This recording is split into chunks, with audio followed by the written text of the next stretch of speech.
మామ మీరు ఎన్నో రకాల కర్రీస్ని చూసి ఉంటారు, కానీ ఈ రోజు మేము చేసే కర్రీ మాత్రం ఎక్కడా చూసి ఉండరు. మా విలేజ్ స్పెషల్ కర్రీ అన్నమాట. అంత బాగుంటుందండి? బాగుంటుంది సార్, బ్రహ్మాండంగా ఉంటుందండి. మా బామర్ది గాడేమో కట్టెపల్లి ఏరుకుంటూ ఉండు చితి పెరచడానికి. మా తమ్ముడేమో రెండు పంగల మధ్య కత్తి పట్టుకుని ఎర్రగడ్డలు కోస్తూ ఉండు. నాలాంటి దోలోడు వెనక నుంచి పోయి పంగల మధ్యలో ఉన్న కత్తిని వెనక నుంచి లాగితే ఊహిస్తేనే భయంకరంగా ఉంది.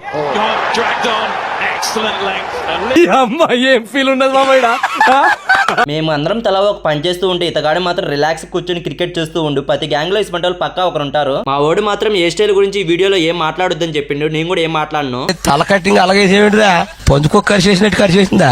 తర్వాత మంట మీద గిన్నె పెట్టుకొని దాంట్లో ఆయిల్, కరివేపాకు, ఉల్లిపాయ, మిర్చి, ఫ్రెష్ కడుక్కున్న తాజా చికెన్, ఉప్పు, కారం, మసాలా వేసుకొని బాగా ఒకసారి కలుపుకొని 10 మినిట్స్ వెయిట్ చేసిన తర్వాత కర్రీ అయితే సిద్ధమైపోద్ది. ఆగలేకపోతున్నాను సార్, ఆశతో ఆతృతగా ఉంది. ప్లేట్లో అయితే బొంగులు, చికెన్ వేశారు. నేను కూడా ఇదే ఫస్ట్ టైం తినేది. తిన్న తర్వాత అయితే టేస్ట్ అయితే చాలా బాగుంది.